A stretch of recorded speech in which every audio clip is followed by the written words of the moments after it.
아니, 카메라에 뭐 하신 겁니까 지금? 그러니까요. 아니, 뭐 카메라. 이게 또 말소리랑 이게 매치가 안 돼서. 눈동자는 왜 갈 곳을 잃으신 거예요? 도대체? 그러니까 저도 당황되네요. 네, 우리 안 선생님, 안 감독님과 함께 잠깐 광고 들으셨고요. 이제 오늘 증시에서 어떤 일이 있었는지 박근영 부장님 모시죠. 어서 오십시오. 네, 안녕하세요. 네, 반갑습니다. 어서 오십시오. 자, 오늘 시장 일단 뭐 마이너스고요. 특히 코스닥이 좀 더 빠졌고요. 근데 처음에 오전에 막 무섭게 빠지던 것보다는 조금 나아진 것 같긴 합니다. 네, 뭐 지수로 봐서는 그렇게 오전에도 많이 빠진 건 아니었는데요. 그래요? 종목의 체감이 조금 이제 그렇게 빠진 듯한 느낌이 오전에 제가 뭐 2차전지 같은 거 보니까 거의 한 5, 6%씩 네, 그렇게 맞습니다. 마이너스까지 갔었던 건 소재주들은 그렇게 빠지긴 했지만 종가 무릎에는 그래도 아래코를 좀 달았고요. 수급도 말씀드리겠지만 외국인들이 팔다가 2차 전지주를 일부 이제 오늘 기관이나 외국인들이 좀 들어오는 모습이 보이기 때문에 단기 반등도 조금 이제 기대를 해볼 만한 자리일 수도 있겠다는 생각도 듭니다. 네. 코스피는 오늘 약보합으로 출발을 했고요. 뭐 장 초반 매물이 출회되면서 양시장이 낙폭이 확대됐습니다. 역시 수요일 날 미국 CPI 발표를 앞둔 경계감이 있었던 상황이고 10시 기준을 봤을 때도 이 선물 3,600억대 규모의 매도가 이루어지면서 시장 하락세가 지속됐습니다. 이제 미국 부채 한도나 CPI 앞둔 경계감이라고 할 수도 있겠지만 이미 재료가 노출된 상태이기 때문에 이것보다는 국내 업종의 수급으로 해석하는 것이 오히려 더 타당할 것으로 보이기도 합니다. 에코프로가 1월 19일 이후에 처음으로 전일 종가 기준 그간 지지선 역할을 했던 21선을 전일 이탈을 했고요. 여기에 따라서 이제 기술적인 부분에 대한 어떤 뭐 매도 이런 것들이 나오면서 장중 더 이제 하락 쪽으로 밀어내면서 지수에 부담을 줬습니다. 또 하나는 일부 업종에서 이제 실적 발표 업황 우려에 대한 제기가 부담이 됐는데 특히 이제 원익 IPS 실적 부진이 나오면서 주가가 많이 빠졌고 다른 장비주까지 밀어내면서 뭐 하락 종목 수가 좀 늘어나는 그런 영향을 미쳤다 볼 수도 있겠습니다. 전일 조정 보였던 셀트리온 그룹주를 비롯한 일부 제약업종과 조선과 조선 부품주 그리고 도시가스라든지 로봇, 사료, 설탕 관련주 이런 부분들도 다소 좀 매수세가 유입되면서 그나마 낙폭을 제한한 수준이었고요. 낙폭을 키우던 시장이 12시 30분 기점으로 낙폭이 축소됐습니다. 외국인들은 코스피 200 순매수하는 가운데 외국인들 선물 매도 규모가 축소된 원인이고요. 다만 중요한 매크로 지표 앞둔 상황에서 적극적인 대응보다는 관망세가 짙은 심리 유입이 이제 증시가 다소 불안한 움직임을 보이는 양상이 지속됐습니다. 외국인들은 전기전자나 금융업종 매도를 했고 그 외에 대부분 매수 우위였고요. 코스닥에서는 2차 전지 일부와 금속 업종을 매수했습니다. 여기 이제 말씀드렸던 외국인들이 최근에 2차 전지주를 팔았었는데 오늘 이제 매수세가 들어오기 시작했다는 거고요. 기관은 코스피에서 유통, 전기전자 제외한 매수가 들어왔고 코스닥에서는 기관도 셀트리온 헬스케어라든지 일부 2차 전지를 기관도 매수가 들어왔습니다. 2차 전지 종목별 수급은 서로 다르게 나타나고 있는데 업종 내 선별적인 종목 움직임이 나타날 것으로 판단되는 대목입니다. 원달러 환율은 달러 강세 반전 영향 때문에 오전에 1326원까지 상승했지만 외국인들이 국내 증시 순매수 유입되면서 오들면서 1320원 초반까지 상승폭을 축소했습니다. 업종별로는 의약품이 강세를 보였고 역시 이제 셀트리온 그룹주가 장중 5%대 급등했고요. KT 포함 통신 3사가 일제히 상승했고 네이버도 3개월 연속 상승하면서 서비스업 상승주를 했습니다. 의료정밀과 섬유, 의복, 화학이 가장 부진했고요. 종목단에서는 특히 방산주가 전반적으로 약세 기록하면서 1분기 실적 쇼크 기록한 한국항공우주가 장중 8%대 급락하게 됐습니다. 한편 흑자전환 기대 속에 조선주 강세와 더불어서 조선기자재 관련주 상승세 기록했고요. 코스닥 같은 경우는 유통 쪽이 강세를 보였고 IT 부품이나 전기전자, 반도체가 약세였고요. 종목단에서는 에코프로, BM, 에코프로 등의 2차 전지주가 하락세를 지속했지만 그래도 낙폭을 좀 많이 줄이면서 만회를 하면서 끝났습니다. 반면에 이제 셀트리온 그룹주가 올라왔다 이렇게 볼 수도 있겠습니다. 네. 자, 조선은 오늘 좀 꽤 많이 상승했죠. 강하게 상승을 했네요. 네. 그런 여러 섹터를 이제 하나하나 좀 살펴볼 텐데 뭐 그 전에 좀 짚고 넘어갈 게 좀 있는 모양이죠? 네, 사진을 좀 띄워주시면요. 이게 이제 엑스테이트라 해가지고 이제 우리가 그 재무부의 재정 여력 관련된 부분에 대해서 이제 이야기 나오지 않습니까? 부채 한도 협상 관련해서입니다. 그래서 이제 엑스테이트라는 것은 이제 그게 이제 거의 소진되는 날짜를 이야기하는 건데 이게 각 IB들의 미국의 IB들의 부채 한도 관련된 이제 그런 그 견해인데요. 실제로 보면은 옐런 재무부 장관이 6월 1일에 재무부의 재정 여력이 모두 소진될 것이다라고 계속 언급을 하고 있는 판국인데 주요 IB들은 6월 15일에 추가로 세수가 유입이 되는 경우에 7월까지 더 버틸 수 있다고 전망을 하는 게 대부분입니다.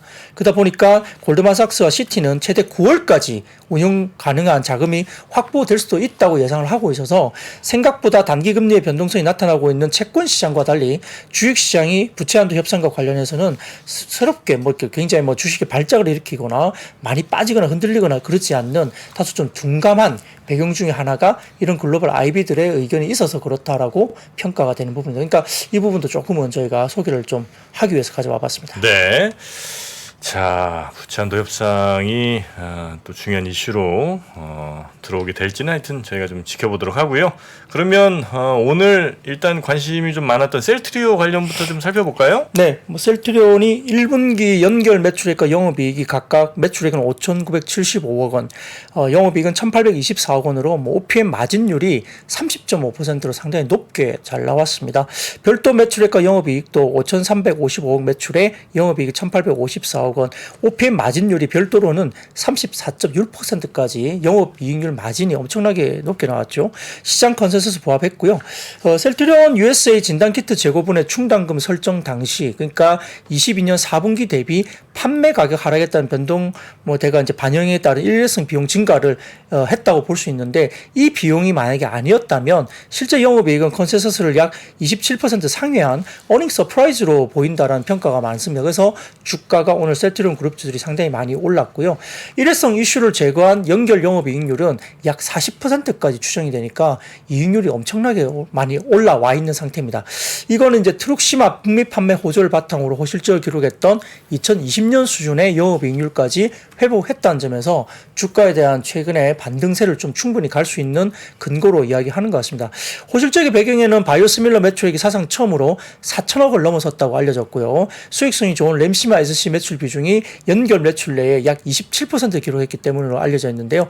참고로 셀트리온 USA의 진단키트 재고는 이미 이제 미미한 수준으로 파악됐기 때문에 아마 거의 재고 소진된 걸로 보입니다. 그러다 보니까 추가적인 원가 상승 이슈가 이제는 거의 제한적이거나 뭐 영향이 거의 없을 정도로 이제 영향이 없다고 보시면 될 것 같고요. 올해 연결 매출액은 전년비 11.9% 늘 거고 영업이익은 전년 대비 30% 이상 늘 걸로 이제 전망이 되고 있습니다. 역시 이제 램시마 SC 매출 호조 지속과 7월에 미국 유플라이마 출시를 앞둔 매출 본격화가 이제 모멘텀으로 볼 수 있고, 특히 1분기 호실적을 통해서 확인된 램시마 SC의 높은 수익성을 바탕으로 해서 영업이익률이 올해 연간 33%까지 올라올 것으로 보이고 있고, 전년 대비 4.7%포인트 이상 영업이익률 자체가 상승하니까 매출 볼륨이 올라오면서 이익률까지 좋아지기 때문에 실적이 당연히 좋아질 수 있겠죠. 그래서 SK증권의 이와 관련된 그 리포트를 오늘 냈습니다. 뭐 각 사들이 냈는데요. SK증권 자료를 좀 가져와 봤는데, 먼저 첫 번째 자료를 띄워주시면은 연간 실적 추이 전망 기준인데요. 이렇게 회색 막대 그래프가 매출액이고 빨간색이 영업이익입니다. 영업이익이나 매출액이 점점점 올라오고 있고, OPM 마진율이 빨간 실선으로 보이는데 마진율이 22년도에 굉장히 많이 빠졌다가 23년 회복 국면으로 들어가고 있고, 이것도 33% OPM 마진율인데요. 내년 마진율은 거의 뭐 30% 하반까지 마진율이 올라온다 보니까 매출까지 올라오면서 마진율까지 올라오니까 이게 굉장히 이익이 좋아지게 되겠죠. 이런 추정치가 나왔고요. 셀트리온 의약품별 매출액 추이 전망에 보면 이 막대 그래프에 보시면은 약간 짙은 회색이 램시마, 인플렉트라이고요. 그 다음에 이제 밑에 오는 게 약간 옅은 회색이 트룩시마 쪽인데, 그 다음에 약간 뭐 이렇게 뭐라 그럴까, 이게 뭐 분홍 핑크라 그럴까요? 호주마이고요. 그 다음에 램시마 SC 이렇게 쭉쭉 갑니다. 근데 가운데 쪽에 보이는 옅은 핑크색에 램시마 SC가 급격하게 늘어나기 시작합니다. 23년도부터 이 램시마 SC가 수익성이 굉장히 좋은 바이오시밀러거든요. 그러다 보니까 이 약간 핑크색, 옅은 핑크색이 22년 대비 23년 많이 늘고 24년도도 그 이상 계속 늘고 있고, 특히 24년도 들어가면 유플라이마 관련된 쪽에 관련된 부분들이 이제 좀 많이 다시 는다는 것도 이제 효과를 볼 수 있겠죠. 뭐 등등 해서 이제 이렇게 전반적인 의약품별 매출액 추이가 우상향되고 있고, 램시마 SC가 거기에 핵심에 있다 볼 수 있습니다. 네, 다양한 약들이 이제 개별적으로도 굉장히 이제 좋은 성적을 거두면서 전체 매출을 좀 끌어올리고 있다 이런 거죠. 그렇죠. 네. 전반적으로 올라오고 있는데 그 중에 올해는 램시마 SC가 핵심이다 보는 겁니다. 네. 다음 사진 보여주시면은 이제 바이오시밀러 합계에 관련된 부분인데요. 이제 첫 번째 사진 보여주시면 처방 실적 수위가 이제 나오는 사진이 있거든요. 좀 올려주시면. 네. 이 왼쪽에 있는 것들이 이제 이 인플렉트라 관련된 31.4%의 처방 실적이 이제 올라와 있는 상태이고요. 퍼센테이지입니다. 그리고 오른쪽은 이제 30% 정도 되는 트룩시마 관련된 퍼센테이지를 보여주는 거거든요. 그래서 처방 실적이 계속적으로 인플렉트라와 트룩시마도 쭉 이제 우상향 그림이 그려지고 있죠. 이런 부분들이 최근에 나타나는 이 셀트리온 관련된 어떤 지표라 볼 수 있는 상황이고요. 그 다음 사진을 띄워주시면은 제품 유럽 점유율 추인데 여기 보시면은 램시마 IV하고 그 다음에 램시마 SC 이쪽이 굉장히 많이 올라옵니다. 특히 이제 램시마 SC가 2022년부터 23년 쭉 이거면서 지속적으로 16% 이상 계속 올라오고 있기 때문에 램시마 SC의 성장이 최근에 두드러지게 올라오는 부분이 보이고 있고 기존의 램시마 IV 같은 경우도 이제 39% 정도까지 전반적인 유럽 제품 점유율 추이를 하고 있는 우상향 그림이 나타난다 이렇게 볼 수도 있습니다. 그래서 이와 관련된 단일 판매 계약이나 금액 추이들이 점점 올라오는 부분들이 보이고 있기 때문에 실적이 내년 정도까지는 우상향 그림이 그려진다라는 걸로 보이고 있고요. 최근에 주가가 조정 이후에 다소 좀 쉬었다가 올라왔기 때문에 어느 정도 이제 지금은 아직도 좀 긍정적인 흐름을 좀 4분기 그러니까 뭐 연말까지도 좀 괜찮은 모습 보이지 않을까 이런 이야기들이 나오는 것 같습니다. 다음 사진은 셀트리온의 이제 뉴 웨이브, 넥스트 웨이브 파이프라인인데 이게 뭐 쉽게 말하면 기존의 첫 번째 웨이브가 상업화 완료가 6개 정도 제품이 이제 나왔다는 거고요. 2023년도 이후에 계획하고 있는 상용화 제품이 25년까지 11개 제품이 나올 것에 대한 여러 가지 제품에 대한 포트폴리오를 이야기를 한 거거든요. 그러니까 새로운 어떤 제품에 대한 모멘텀들이 이렇게 대기를 하고 있다는 거죠. 이건 이제 셀트리온 측이 이제 이렇게 하겠다는 거죠? 그렇죠. 그렇습니다. 예. 그래서 이런 부분과 관련된 부분들이 이제 언급이 되면서 셀트리온이 그래도 오늘 장이 안 좋았는데 뭐 전반적으로 그룹사들이 5% 이상 올라가는 모습이 보였기 때문에 좀 두드러지게 좋았다 볼 수 있겠습니다. 네. 자, 바이오 쪽에 하여튼 조금 다른 움직임들이 과거와 달리 계속해서 요즘 좀 보이고 있는 게 아닌가 하는 생각이 좀 살짝 들기도 하는 그런 시장인 것 같고요. 예. 그리고 다음 섹터는 어디가 봅니까? 도시가스 쪽입니다. 그 정부가 LNG 도매 시장의 민간 개방을 포함해서 가스 시장의 경쟁을 촉진하는 방안을 마련한다. 뭐 이렇게 되어 있습니다. 결국 국내 가스 유통이 대부분 이제 한국가스공사가 독점하고 있기 때문에 최근 공정거래위원회가 가스 산업 시장 분석 및 주요 규제에 대한 경쟁 영향 평가 연구 용역을 발주했다 알려졌는데 결국은 가스 도매 부분의 진입 규제 그리고 배관 시설 공용 이용 제도 그다음에 LNG 직수입 진입 규제 등이 시장 경쟁을 지나치게 제한한다고 판단된 경우에는 산업통상자원부에 시장 의견을 제시하는 것이 가능하다라고 이야기하고 있습니다. 이게 결국은 한국가스공사가 사실상 독점한 국내 가스 유통 시장을 들여다보겠다는 의도인데 결국은 가스 도매 시장의 개방을 이제 이어질 것으로 그러니까 이제 민간업자가 도매 시장으로 이제 들어올 수 있다는 것이죠. 그래서 공공발전이나 도시가스사의 가스 판매가 민간 LNG 수입사들도 이제 들어갈 수 있는 게 개방된다는 겁니다. 이게 좋은 것도 있을 수 있고요. 왜냐하면 이제 일부에서는 이제 전력산업 공급가가 하락하면서 국내 GDP를 어느 정도 상승시킬 것이라는 장점도 있는 반면 일각에서는 민간의 시장 참여 때문에 소비자 가격이 올라갈 걸로 볼 수도 있는 우려도 있습니다. GDP가 올라간다고요? 네, 이게 그 경쟁을 도입하게 되면 전력 산업 공급가가 하락할 가능성이 높다고 분석이 된 것 같아요. 그래서 그 국내 총생산 GDP가 25년도까지는 7조 4천억, 2030년도까지는 17조 1천억 이상 증가할 것으로 분석 자료가 나온 것 같습니다. 그러니까 이제 이 전력이 그만큼 이제 산업 공급가가 낮아지기 때문에 아마 그런 긍정적인 영향이 있다라고 민간 LNG 산업협회에서 이제 그런 분석 자료를 냈다고 합니다. 근데 뭐 그거는 민간 사업자들이 또 되게 본인들에게 긍정적인 뭐 그렇겠죠. 분석 자료를 냈겠죠. 그러다 보니까 이제 시장에서는 이제 우리 이제 일반 시민들은 이제 민간 시장이 참여를 하면 결국 소비자 가격을 올리는 쪽으로 가는 거 아니냐 우려를 많이 하고 있는 부분입니다. 그러니까 이게 어떤 방향으로 갈지는 모르겠습니다만 이런 이야기가 있고요. 더군다나 이제 캐나다 서부의 엘버타 주를 중심으로 산불이 최근에 확산됐다고 합니다. 그러다 보니까 에너지 기업들이 잇따라 원유나 가스 생산을 중단하고 있다는 소식이 들리면서 그렇습니다. 그래서 이런 부분들 생산 중단, 뭐 생산 시설 일시 폐쇄 이런 이야기가 좀 나오면서 뭐 GS나 대성에너지, 뭐 중앙에너비스 뭐 등등의 뭐 대성산업, 뭐 가스 이런 부분들이 상당히 좀 주목을 받았던 하루입니다. 네. 자, 도시가스 뭐 하여튼 일부든 상당 부분이든 하여튼 뭐 민영화 쪽이 아마 조금 진행이 되는 것 같은데 뭐 어떻게 또 결론 나는지는 좀 살펴보죠. 자, 그리고 다음 섹터는요? 네. 지금 이제 오늘도 이제 2차 전지 아까 말씀을 잠깐 주셨는데요. 네. 낙폭이 좀 줄긴 했습니다. 그래서 아까 뭐 수급 쪽으로도 기관이나 외국인들의 일부 2차 전지를 오늘은 매수 쪽으로 포지션을 잡아 들어오는 수급이 일단 들어왔다 말씀드려서 약간 기술적으로 좀 반등이 나올 수 있는 구간이 아닐까라는 조심스러운 판단도 해봅니다. 근데 오늘 아침에 소재주들이 많이 빠진 이유가 몇 개 있었습니다. 그 일부 언론, 특히 이제 아시아 경제에서 오늘 뭐 뉴스가 나왔던 것 같은데요. 국내 배터리 업체들의 북미 시장을 선점하기 위해서 대규모 투자에 나서긴 했지만 조만간 과잉 생산에 덫에 빠질 것이라는 우려가 나오고 있다라는 뉴스가 나온 겁니다. 그러니까요. 네. 아시아 경제에서 나왔거든요. 이와 관련 뭐 국내 3사의 북미 지역 공장 건설 예정대로 진행되면 2025년부터 이 전기차 약 700만 대 공급할 수 있는 생산 능력을 확보하게 되는데 미국 전기차 시장은 그 속도를 따라올 수가 없다라고 예상한다라는 이제 논리의 뉴스입니다. 사진을 띄워주시면 이게 이제 미국 쪽에 관련된 전기차 세일즈 이제 관련된 예측치인데요. 이게 25년도 정도 보시면은 얼마 정도냐면 2025년 기준에는 한 약 205만 대 정도로 여기에서는 추정을 하고 있습니다. 근데 일부에서는 205만 대보다도 좀 많은 350만 대까지도 추정하는 곳이 있긴 합니다. 뭐 그럼에도 불구하고 25년 기준 아까 말씀드렸던 전기차 약 700만 대 공급할 수 있는 생산 능력이 확보된다는 논리라면 네. 사실은 초과 공급이 되는 거죠. 전기차 관련된 미국 시장에 있어서 그렇습니다. 거기다가 뭐 일본이나 중국 업체들도 IRA 시행에 따른 혜택을 받기 위해서 북미 진출에 적극적으로 나서고 있기 때문에 공급 과잉에 따른 수익성 우려가 제기되고 있다라는 뉴스가 나왔습니다. 보도가 나왔어요. 그러니까 이거에 따라서 이제 조금 이제 흔들렸던 것도 있고요. 두 번째로는 이제 일부 언론에 따르면은 그 이달 초 테슬라 모델 3 롱 레인지 AWD가 IRA 관련 보조금을 받는 차에 새롭게 추가됐다고 이제 언론에서 발표가 됐습니다. 사진을 띄워주시면 그게 나오는데요.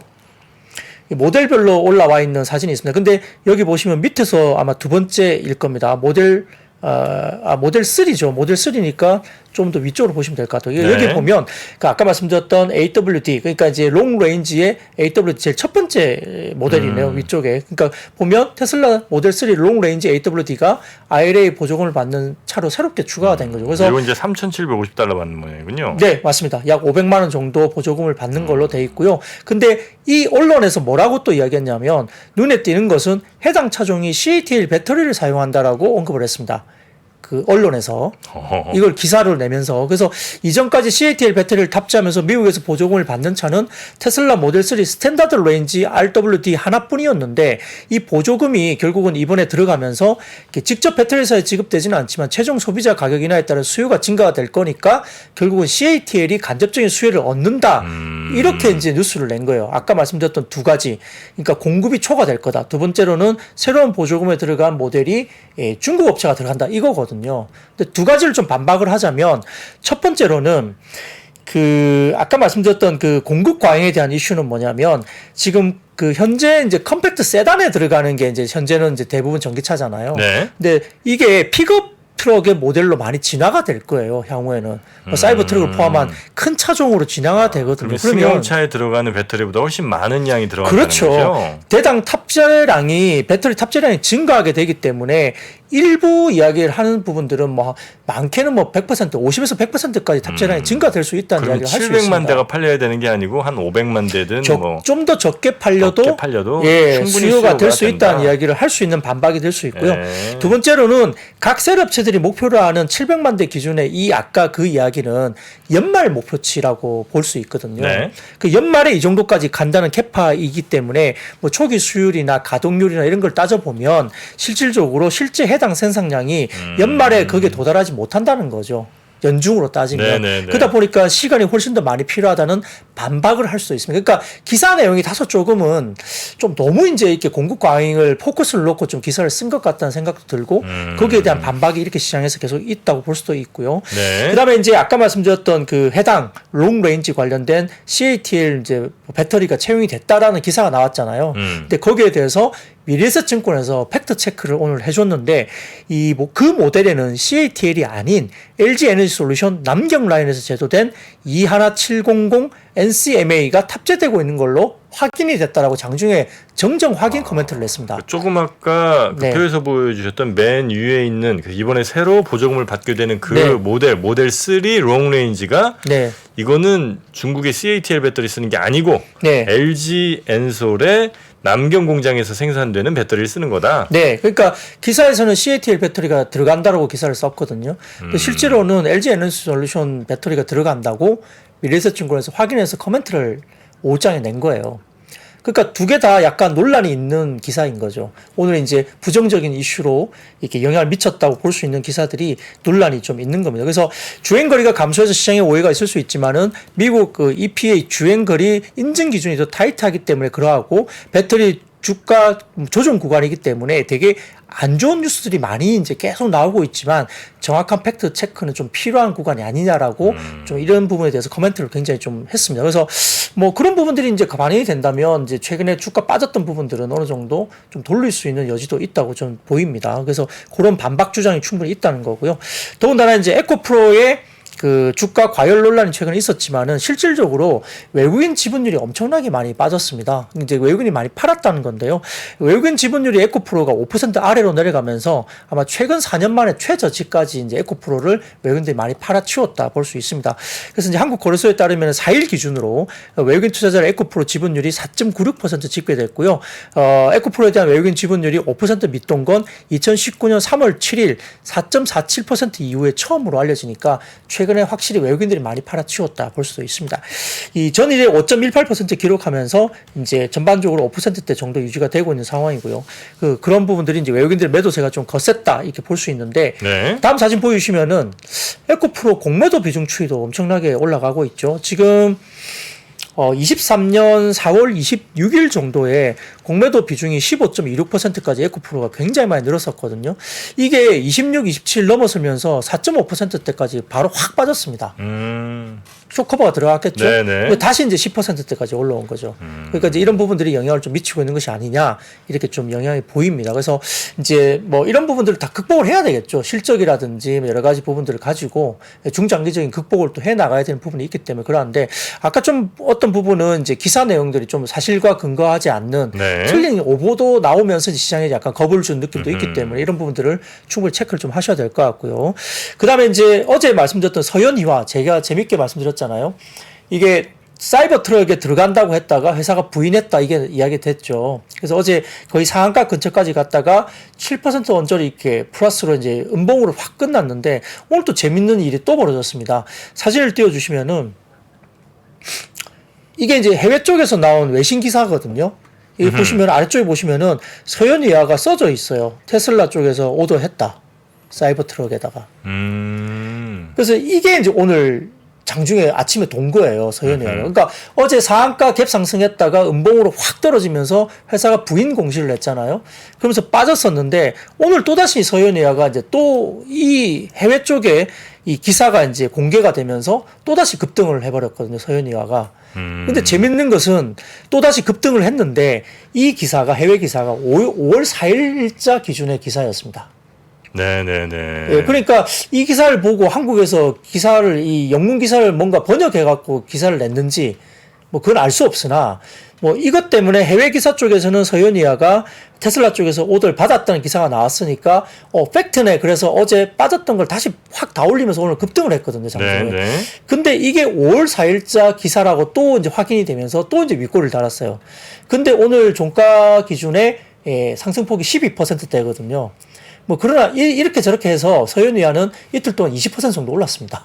어쨌든 예, 그러니까 회사가 부인을 했지만 이렇게 여러 가지 에피소드가 생기면서 부인을 했지만 어쨌든 이틀간 한 20% 정도 오른 기현상이 나타났다 이렇게 볼 수도 사이버 있습니다. 트럭이 저렇게 납작하지는 않고요. 사진이 좀 눌린 겁니다. 네네, 제가 이제 자료를 만들다 보니까 이 화면에 안 들어와가지고 거의 무슨 저 람보르기니 같이 나왔는데, 그러니까요. 예, 이건 이제 사이버 트럭입니다. 좀 더 위아래로 늘어나야 되는 게. 제가 이제 사진을 조금 납작 눌려서 이렇게 가져왔습니다. 네.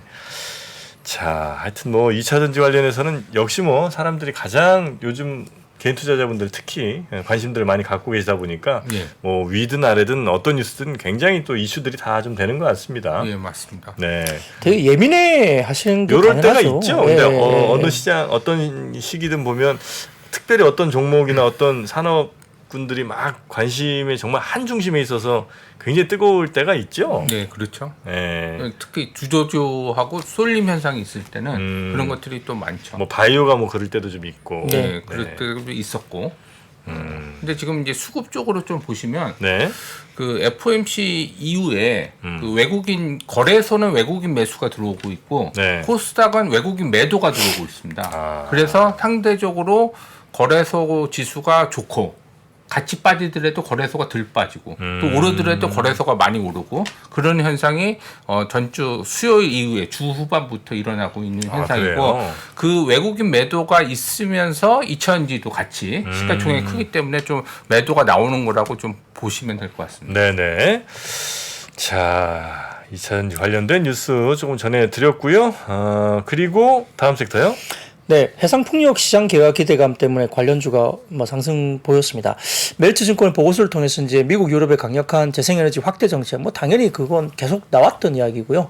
정작 국내 시장에 대한 분석은 좀 부족했다라고 멜트증권이 이야기를 하면서 국내 시장도 주목을 할 필요가 있다라고 밝혔습니다. 사진을 띄워주시면 국내 풍력 발전 용량 순증에 대한 자료인데 여기 보시면은 28년, 29년, 30년 엄청나게 풍력 발전 용량이 굉장히 많이 늘어나는 목표치를 갖고 있죠. 국내 부분입니다. 그렇게 되면 준공이 본격적으로 28년 정도에 준공이 되려면 본격 착공은 25년 정도에는 착공이 돼야 된다는 이야기죠. 그러니까 이제 이런 것에 대한 국내 시장의 조성에 대한 부분을 좀 주목을 해야 된다라는 메리츠 증권의 리포트가 나왔고요. 이런 부분들 때문에 이제 기대감을 불러일으키는 거죠. 그리고 제도적인 기반도 바뀌고 있기 때문에 현재 정권이 원전을 확대하는 정책을 갖고 있지만 해상 풍력에 호의적이고 네. 대표적인 예시로 2023년 2월에 여야 모두 해상 풍력 특별법을 발의했다고 언급했습니다. 그러니까 이런 부분들이 역시나 시장 개화에 대한 기대감을 불러일으킬 수 있는 부분인데요. 네. 다음 사진 보여주시면은 국내 풍력 설치량 추이와 낙월, 안마도 해상 풍력 프로젝트 규모인데 이 회색으로 보이는 것은 국내에 해상 풍력이 이미 설치되어 있는 양을 말하는 것 같고요. 향후에 낙월, 안마도, 신안, 우이 예상되고 있는 설치량인데 규모가 굉장히 크지 않습니까? 네, 구체화되고 있는 부분들이 굉장히 크거든요. 그러다 보니까 이런 해상 풍력 프로젝트 관련된 국내에서도 어떤 발주 관련된 기대감이 충분히 있을 수 있다 보는 것 같고요. 네. 여기에 따라서 CS 윈드 등을 포함한 해상 풍력 관련된 SK 오션 플랜트 등등도 주가 좋았고 SK D&D 대명 에너지 CS 윈드 등등이 괜찮았다 볼 수 있습니다. 풍력은 좀 갈 것 같아요. 풍력은요? 네. 예전에 한번 또 정리했다고 말씀드렸거든요. 네. 네, 그때부터 또 가더라고요. 참고로 네. 말씀드리면 이게 2019년부터 그러니까 2030년까지 12기가와트로 누적으로 이제 그 해상 풍력을 설치한다고 발표를 했습니다. 그게 2022년 그린 뉴딜 정책이어서 윤석열 정부 들어서도 그거를 계승해서 12기가와트까지 한다고 해서 이제 주로 할 수 있는 지역이 이제 울산하고 전라남도의 신안 앞바다, 그다음에 인천 이 세 개 지역으로 인해서 12기가와트로 해서 지금 허가를 내주고 있습니다. 그리고 아까 이제 그 박 부장님 말씀하셨듯이 세 개 법안이 그 지금 그 입법 절차로 지금 아직 통과는 안 됐지만 하고 있는데 그게 왜 그러냐면 이제 허가 절차를 조금 이제 시간을 조금 줄이는 의미에서 부분에서 그래서 이제 앞으로는 이 해상 풍력이 엄청나게 이제 성장을 할 거고 또 냄새를 맡아서 엄청나게. 예. 12기가와트면은 어떤 양이냐면 이게 작년도에 100기가와트가 풍력이 설치됐는데 전 세계적으로 해상 풍력이 10기가와트가 설치됐습니다. 그렇기 때문에 이 12기가와트는 우리나라로 봐서는 그 전 세계로 봐서도 엄청난 양이죠. 결론적으로. 그렇군요. 네, 해상 풍력. 던지셨군요. 아니 근데 예. 저는 솔직히 말씀드리면 요거 지금 들어가도 나쁘지 않아요. 만약에 이제 생각이 있으면. 왜냐면 제가 샀던 가격보다 아직 싸거든요. 네. 예, 그래서 해상 풍력도 윈드 유명했죠. 제 보유 종목 중에 또 해상 풍력이 있었거든요. 네. CS 윈드. CS 윈드. 네. 오늘 6% 오르고 내일 실적 발표. 그럴 거예요 아마. 잘 갈 겁니다. 정리하셨으니까. 정리하셨구나. 네. 아주 이제 저도 이제 알 것 같아요 이제 느낌을. 그러시구나. 저는 몰랐네요. 다음 섹터도 가볼까요? 네. 오늘 오후장에 그 자동차 부품주들의 급등세가 나타났습니다. 재밌는 이 일이 또 있었습니다. 이쪽에서도. 자, 사진을 먼저 띄워주세요. 이게 뭐냐면 파이낸셜 뉴스 속보가 이렇게 나왔거든요. 현대차 2조 투자 울산의 전기차 신공장 구축 추진. 이게 언제 나왔냐면 2시경 언저리에 나왔습니다. 이 속보가. 근데 갑자기 속보가 사라졌어요. 2시 언저리에 이 속보가 나왔었는데 이 기사가 2시쯤에 사라져 버렸어요. 뭐죠? 회사에서 아니라고 얘기를 했나? 엠바고를 좀 이렇게 지키지 않고 어떤 어떤 기자가 먼저 내버린 거죠. 아, 그래서 이 기사가 2시쯤에 나왔는데 그래서 이거 자동차 부품 쪽이 움직이겠구나 했는데 기사가 사라져 버려갖고 찾을 수가 없었어요. 삭제된 기사로 뜨고요. 근데 결국은 3시에 다시 떴습니다. 예, 그래서 그래요? 오늘도 이것도 재밌는 일이 생긴 거죠. 그래서 이 속보 기사가 이런 기사가 파이낸셜 뉴스에서 나왔지만 기사가 삭제되고 3시 엠바고 이유인 거로 추정되고 있고 3시쯤에 이제 이야기가 나왔죠. 근데 이미 이제 2시쯤에 이런 기사가 한번 떴기 때문에 부품주들이 그때부터 움직였죠. 그러다 보니까 울산 지역에 있는 이 뭐라 그럴까 그 부품주 있잖아요. 현대기아 관련된 부품주 이쪽이 이제 아주 집중을 받으면서 종목들이 움직였죠. 그러다 보니까 오늘 관련된 종목 중에 현대공업, 뭐 세종공업, 그다음에 SP 시스템즈 이런 종목들이 이제 울산과 연계된 어떤 그런 지역과 관련된 뭐 이슈가 이제 불거지면서 주가가 미리 움직였고 오장에 그리고 그 외에 뭐 성우 하이텍이나 화신 등도 상승세가 나타난 겁니다. 근데 내용을 보면 이제 국가 전략 기술 전기차 분야 R&D 제조 역량 제고 뭐 산업 생태계 활성화 기여 그다음에 뭐 연내에 전용 공장 신설이나 전용 라인 전환 본격화 뭐 이런 것들이 이야기되는 거고요.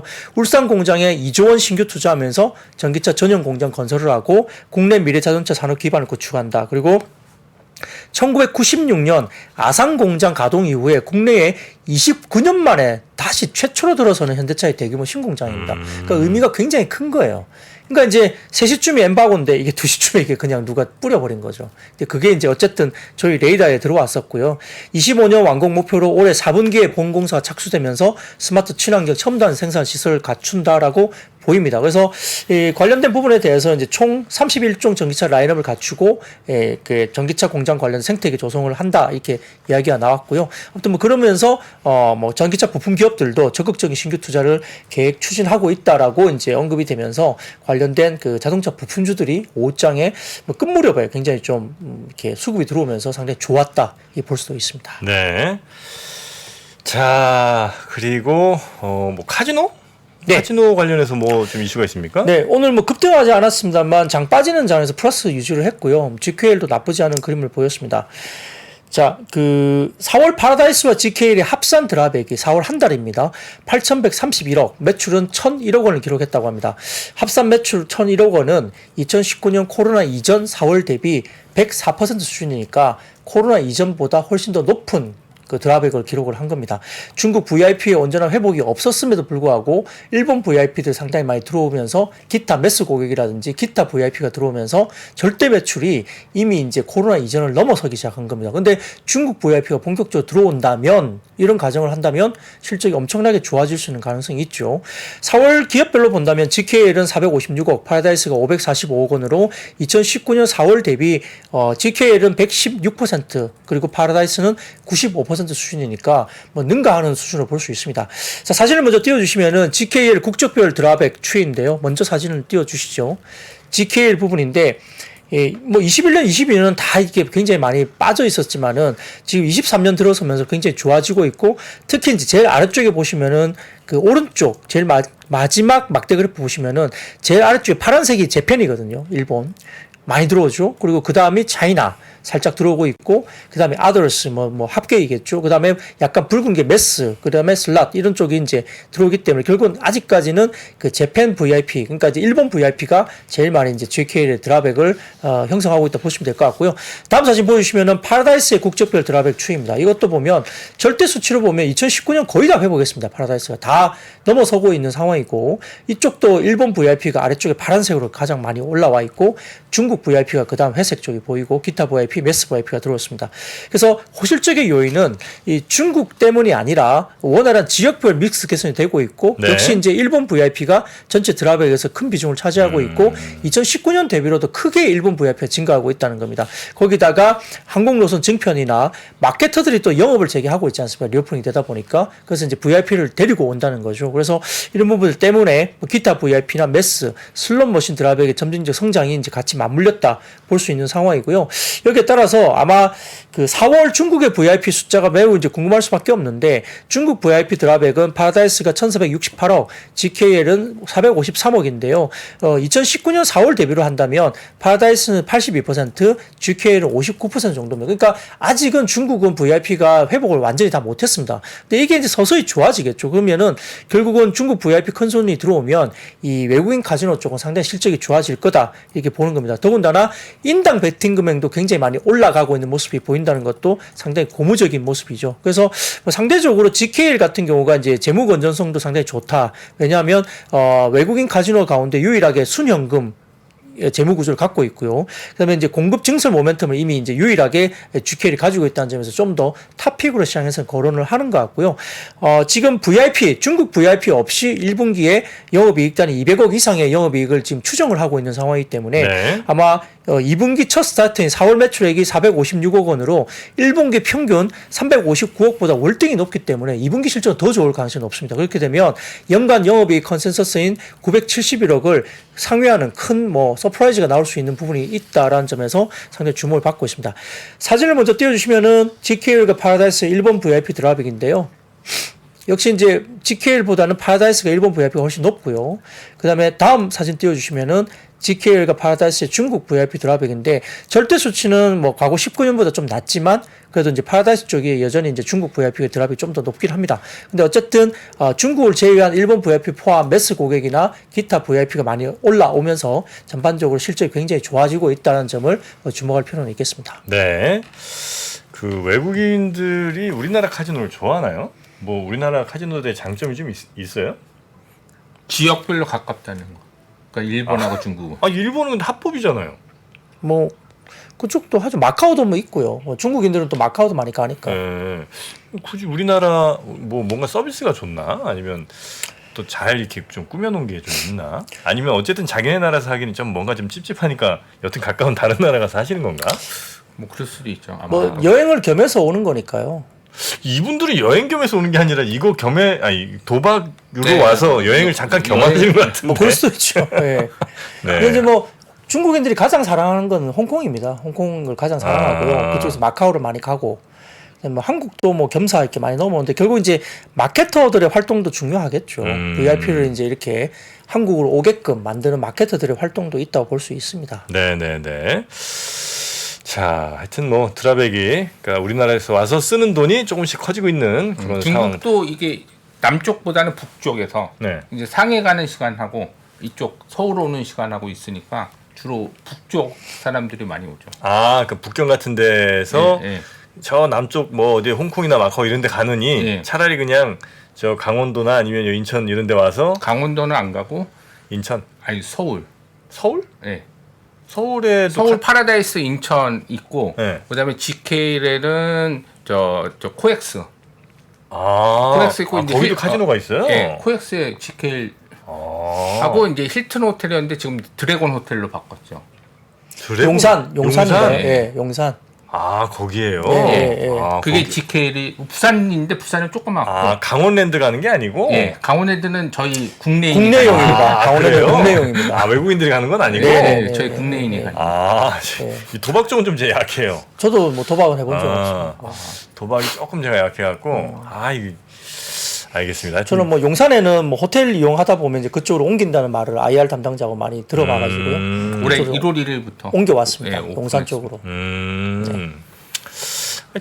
하긴 제가 도박이 약한 이유가 주식을 도박처럼 하니까 그리고 굳이 도박할 필요가 없나 보다. 그 워커힐에 또 파라다이스 있고. 워커힐에? 예. 파라다이스 워커힐 호텔. 워커힐 저 광진구 군자동. 예, 거기. 광진구 저쪽에. 예. 인천 또 광장도 파라다이스 호텔에. 그쪽에 카지노 쭉 빠삭하시네요. 이유가 있을까요? 아니 그냥 좋아합니다. 카지노. 강원도 그러니까 그 분위기를 카지노를 좋아합니다. 분위기를. 야, 이거 큰일 났는데. 카지노를 좋아하신다고요? 예, 분위기를. 커밍아웃 하셨네요. 커밍아웃. 약간 그러고 보니까 예. 테이블이 좀 약간 잘 어울리실 것 같은 느낌이 좀 있어요. 카지노. 영화 좋아합니다. 카지노. 아 영화. 네. 예, 그렇게 또 카지노 관련 영화. 살짝 색깔 한번 근데 섞여 봅니다. 예를 들어 뭐 카지노를 안 가더라도 예를 들어 뭐 라스베가스 정도 한번 놀러 가고 싶은 생각은 있잖아요. 라스베가스. 아니 저 라스베가스는 한번 가봤어요. 그러니까 예전에. 예, 뭐 그런 분위기를 한번 예. 그냥 가보고 싶다는 생각은 늘 갖고는 있죠. 근데 저도 카지노 가서 뭐 이렇게 해본 적은 한 번도 없거든요. 예. 라스베가스는 제가 그때 하여튼 그 호텔이 되게 싸더라고요. 그러니까 그 카지노 있는 호텔들이 어차피 카지노로 와서 쓰니까 호텔비를 얼마 안 받아. 아, 이게 그런가요? 비시즌이라 더 그랬는지 모르겠는데 하여튼 꽤 뭐 시저스 팰리스인가 뭐 그런 호텔이었을 거야 이름이. 근데 거기를 한 하룻밤에 6만 원인가? 오, 정말 싸요. 그때 돈으로 하여튼 그래갖고 야 잘됐다 그래갖고 그냥 거기서 이제 하고 묵고 그 다음에 밑에 가서 그래도 라스베가스까지 왔는데 네, 네. 한 번도 안 해보면 좀 그렇잖아요. 네네. 그래서 그때 한 몇만 원 정도를 바꿔갖고 한번 해봤죠. 와. 한 6분 만에 다 털리고 나는 이거 못하겠더라고. 그래갖고 바로 그냥 일어나서 딴 거 구경하고 뭐 그랬었는데 여튼 카지노 저랑은 하여튼 이 카지노는 잘 안 맞더라고요. 그럼 뭐 라스베가스 가면 공연도 많고 뭐 그러니까 뭐 그런 관광 목적으로 한번 가서 그 분위기를 한번 느껴보는 건 괜찮을 네네네. 것 같기도 합니다. 저도 워너비거든요. 한 번도 아직 못 가봐가지고. 아 그렇습니까? 네네. 네, 전 한번 가봤습니다. 자랑입니다.